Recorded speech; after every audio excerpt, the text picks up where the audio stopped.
I, Dr. Iqbal from Forensic Medicines. Today we have to discuss medico-legal importance of the bone. The bones make good witness. The statement captioned above has a great significance for the forensic medicine sciences, because many a time it is only the bone that we are confronted with and we have to solve the medico-legal riddles with the help of these bones. As such, the importance of the bone in forensic medicine is immense. Usually, whole or the partial skeleton or the bundle of bones are submitted by the legal authorities for medical examination. A systemic approach is needed in examination of these bones so as to arrive at a conclusive opinion. The scientific approach that may be followed by the medical examiner should be along the following lines so that the pertinent questions are adequately answered. Here is the set of the bones which often sent by the authorities for the medical examiner, and many of the questions should be answered due to against these bones. The questions arise is, number one, is the sample submitted consist of bones? Number two, if bones are the human's bones? Number three, if the human's bones, what was the sex of that person? Number fourth, what could be the age of that person? Number fifth, what was that person's stature? Number six, what was the race? Number seven, can identity be established? Number eight, can the time since death be estimated? And finally, that what was the cause of the death? Now we shall take up each query one by one. So for the first, is the sample submitted consist of bone? Here is the gross examination of the bone and the microscopic examination. For the gross examination of the sample in respect to shape, size, texture, weight, and morphology with established anatomical landmark of the bones will give a clue. For the microscopic examination, further, if bone is its microscopic examination will show Haversian systems and the osteon, which is not found in anything other than bone. Here is the pictures of tibia, and you can see the specific anatomical landmark, typical anatomical landmark through which we have detect as the human bone of the lower limbs. Here another in the microscopic of the cortical bones showing the Haversian systems. The humans have the larger than the animals. If bones, number 2 point, if the bones are the human's bones, the answer is based on the three features: gross examination of the bones, microscopic examination, and the serological.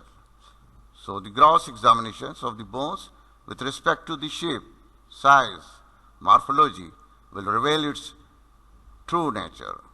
The microscopic examination, the Haversian systems differ in animals and humans. The Haversian system and canals are of larger diameter in the humans than the animals.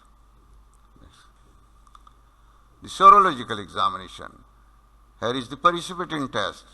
Can be done by extracting species-specific protein from bone into solutions and test it against specific antisera of the human.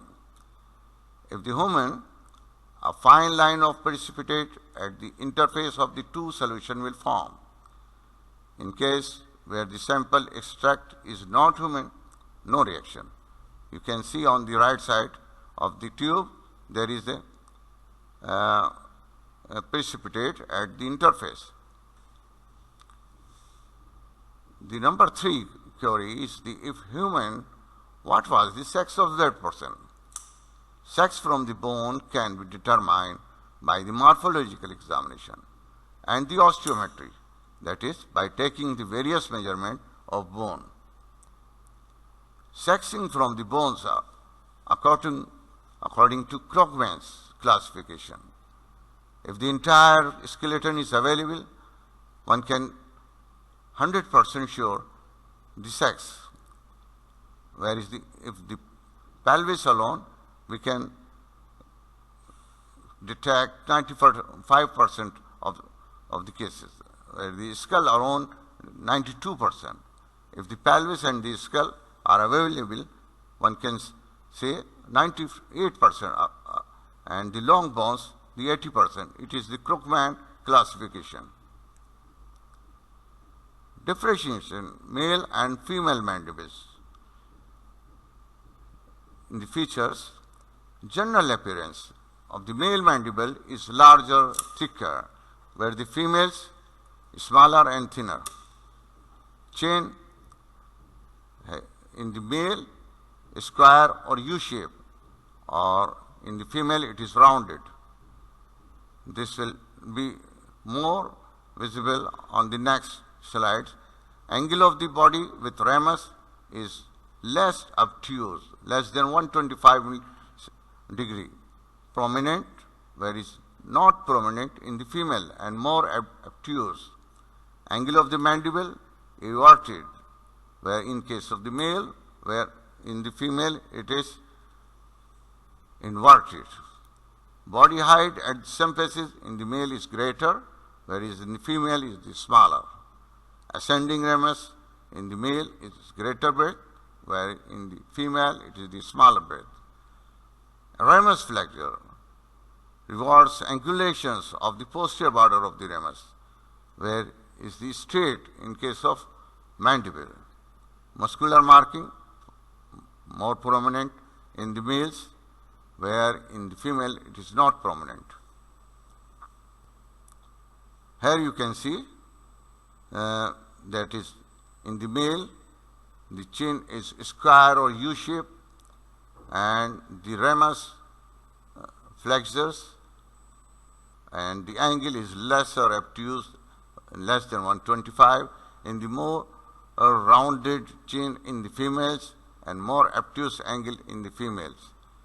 And the ramus is straight, as we have mentioned previous in the column. Differentiation of the male and female pelvis. General appearance, the male pelvis is massive, rougher, prominent of the muscle marking, whereas the less massive, slender, smoother, and the muscular marking is not prominent. Shape, it is very important. Here is in male pelvis, the shape of the male pelvis is the deep funnel shape, whereas the female pelvis is the flat bowl. Preauricular circulus, it is the attachment of the anterior sacroiliac ligaments. In male it is not frequent, narrow and shallow, whereas in the pelvis of female is more frequent and broad tip.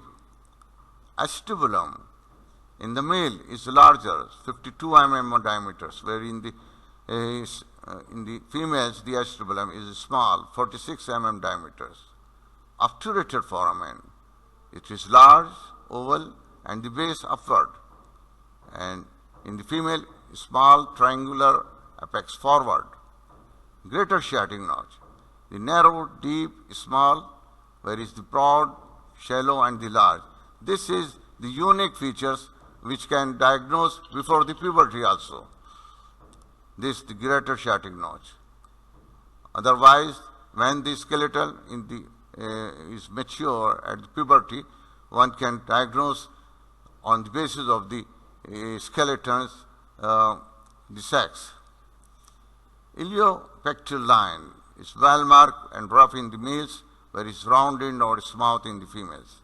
Ischial tuberosity is inverted in the male and in the female is everted. Body of the pubis narrow, triangular, where in the male, and the female it is broad, square, fits on the posterior surface upon children. Subpubic angle, it's V-shaped and large angle, 70 to 75 degree in the male, whereas it is U-shaped, rounded, broad angle, 90 to 100 degree. It will be more visible on your next slide. Pelvis brim or inlet is a heart shape, circular or elliptical shapes in female. Pelvic cavity, conical, funnel shapes, and in the female is broad, round, and the pelvic outlet is smaller in the male and larger in the females. Sacroiliac leg articulation, it is large, extend to 2.5 and 3 vertebrae, where in the female it is a small, extend to 2.5 vertebrae. Here you see the pictures. In the females, the inlet is elliptical or the circular, whereas the male it is heart shape, and you see the male, the subpubic angle V shapes, and the deep funnel in the males, and the female it is U shape and subpubic angle, whereas the flat ball shape. This pelvis difference, structure difference in female is due to they lay the birth of baby, and the nature provide this pelvis to comfortable the process. Here you see the obturator. Here in the pubis of the male, the large oval base upward, where the pubis is narrow and triangular. In female, you can see the small triangular apex towards, and the pubis is broad and the square. The small narrow deep in the male, it is very important, and you can differentiate before the puberty on this piece. This is the unique single identification marking, where it is in the female it is large white shallow.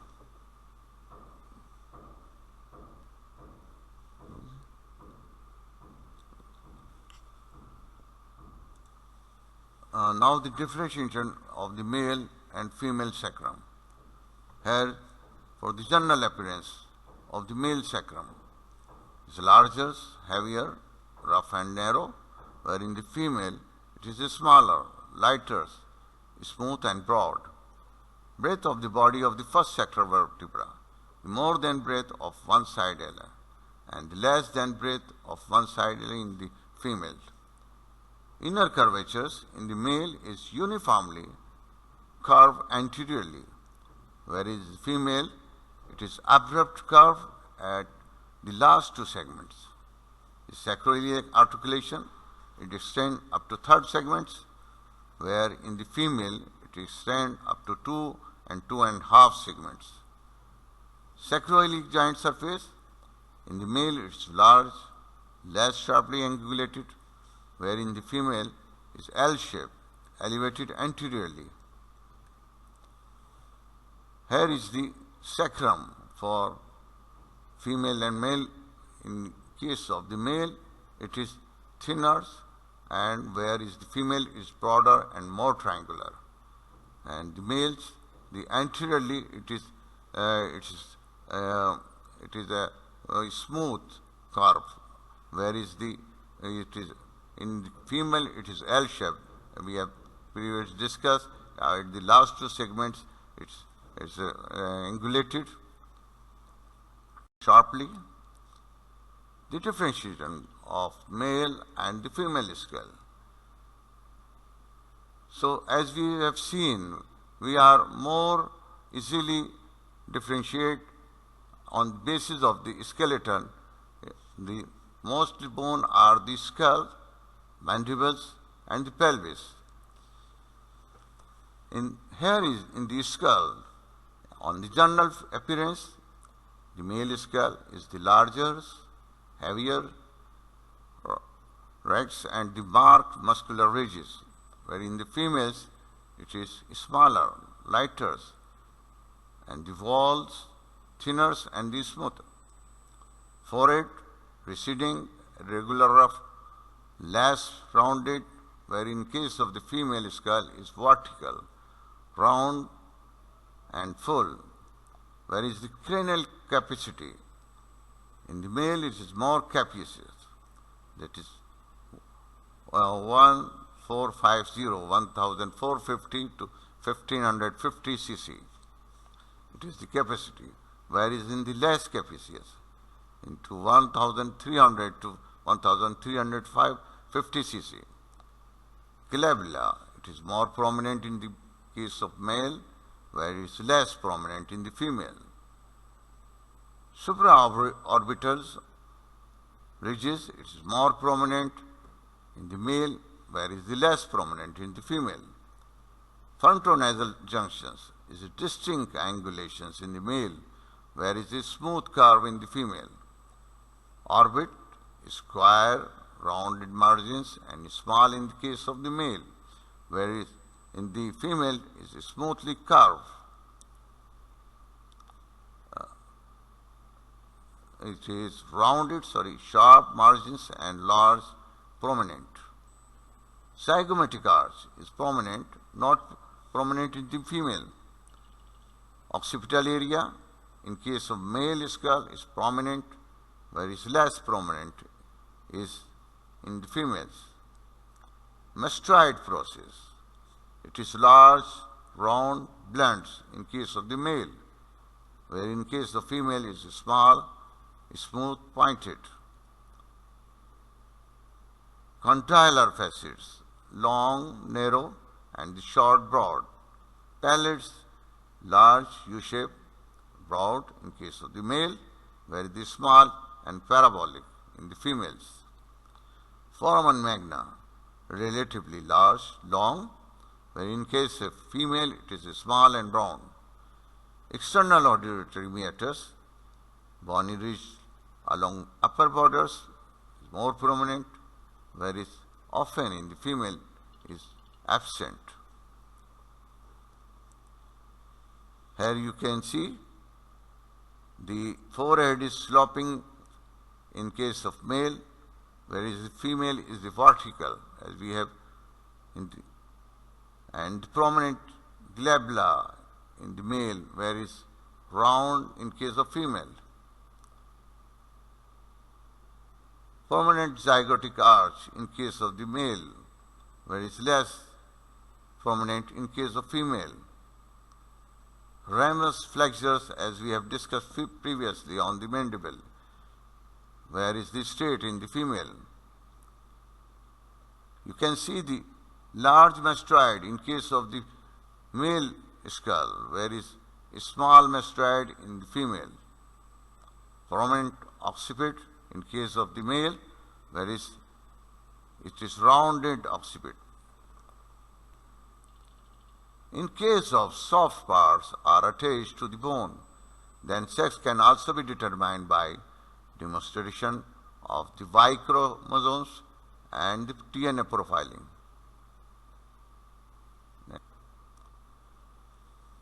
The fourth query was what could be the age of that person. For the age determination, following parts are taken into consideration. On the number one is the dental status, ossification data, the appearance and diffusion of the ossification center, age-related changes in the individual's bone, radiographic methods, and the histological methods. It has been observed the number of the osteon increase with the age. Here you can see the relationship between the number of the osteon and the age. If the number of the osteon is 12, the age in the year is 20. In case of the 15 osteon, there is the age is 23. If the number of the osteon is 30, then the age in the years is 38 years. In the case of the 40 osteon, the age will be 48. In case of the number of osteon of 50, the age is the 58. The query of what was the person's stature. For estimation of the stature, long bones are preferred. They are more reliable than the flat or the irregular bones.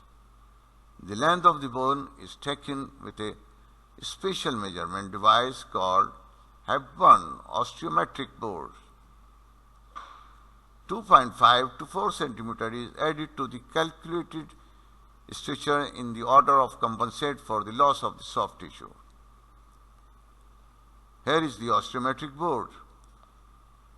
One moving pellets and the other is the fixed pellets, and the bone is placed and we move the moving plate and find out the actual length of the bone.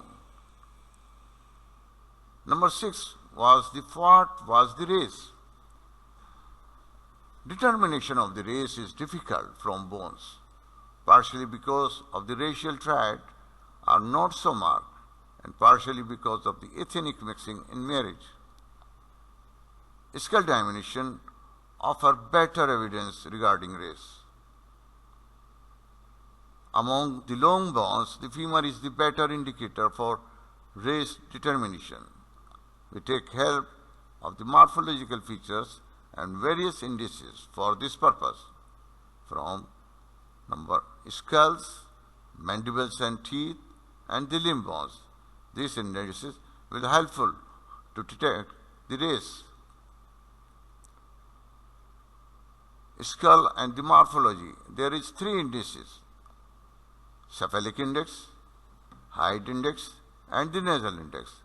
In the cephalic index, the maximum breadth transversely and the maximum length anteroposteriorly divide into 100. Height index, height of the skull upon the length of the skull multiply into 100. In case of the nasal index, the width of the nasal apertures and height upon the height of the nasal aperture into hundreds, which will give the nasal index. The indices: cephalic index, the negroid, they have the 70 to 74.9, and they are the long-headed. The caucasoids 75 to 79.9, and they are the medium-headed. The round-handed mongoloid, they are 80, less than 80. The cephalic index of the negroid is diclocephalic. Dolichocephalics, they are the long-headed, and the caucasoid, mesotic cephalics, and the medium long-headed. Mongoloids, they are the brachycephalics, and they are the rounded-headed.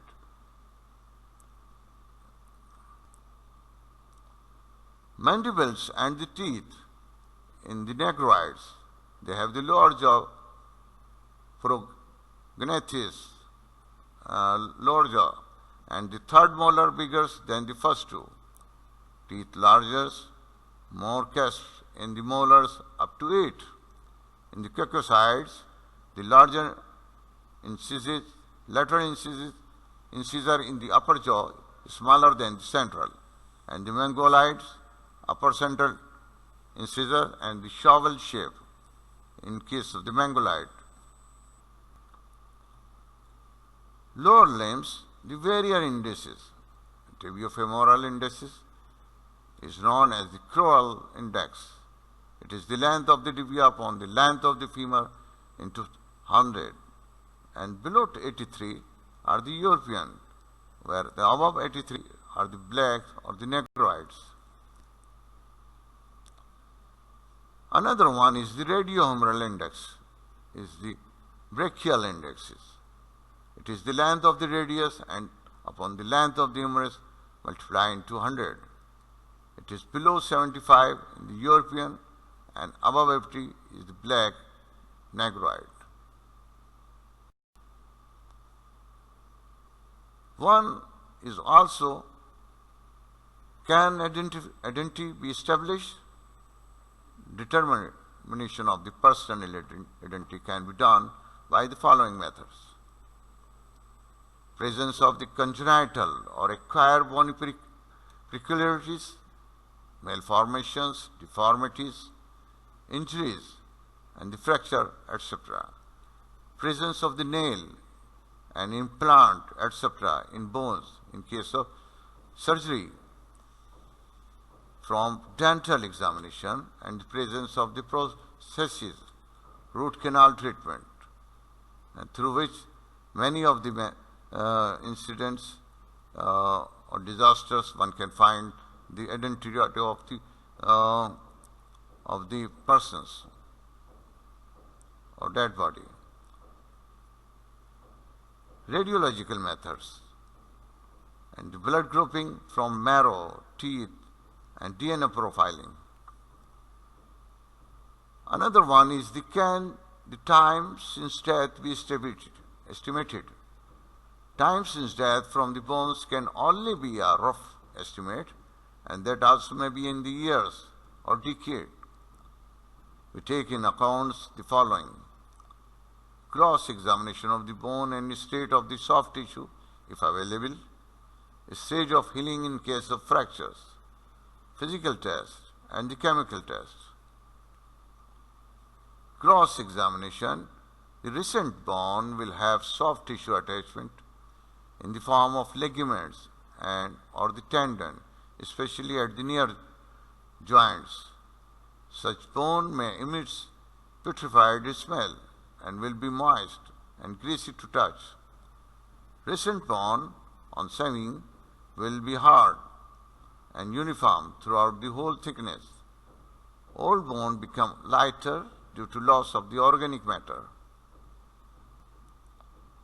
Here you see the dead body, putrefy, and the bones with soft tissue attachment. Stage of fracture healing. Examination of the stage of fracture healing help in dating the time since death as follows. Stage of the hematoma formation, it lasts up to the 7 days.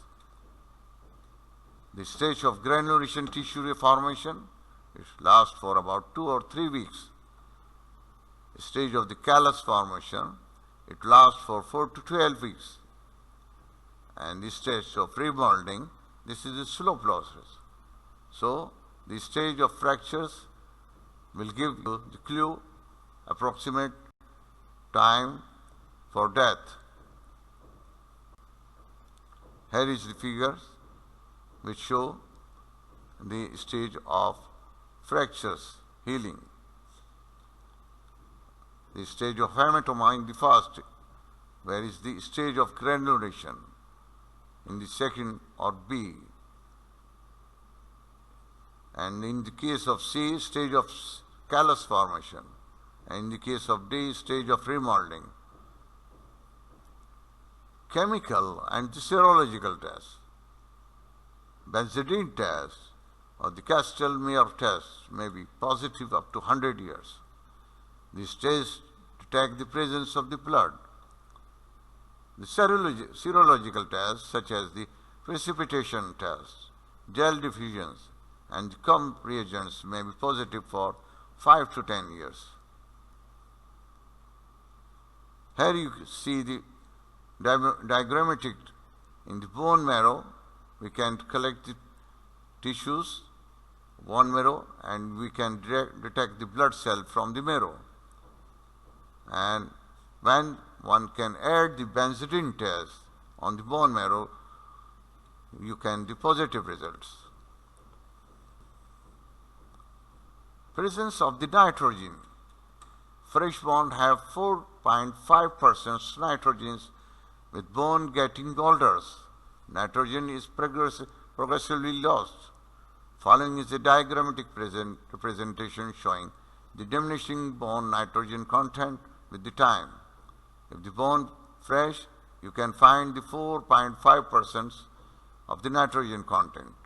In case of the bone not more than 100 years, the one can find the 4% nitrogen content.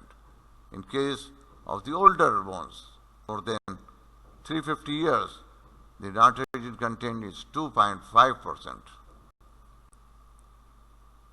Another one, and finally, what was the cause of the death? The determination of the cause of death can be based on the following feature. Any bony injuries, fractures incompatible with life, presence of foreign body in the bones like the bullets, pellets, or any piece of weapon, chemical analysis of the bone for poisons, many of the metallic poison, that is arsenic, lead, mercury, they can be found in the bones. Radiological examination of the bone for the presence of any pathology, disease, malignancy, secondary in the bone. So, it is all. Thank you.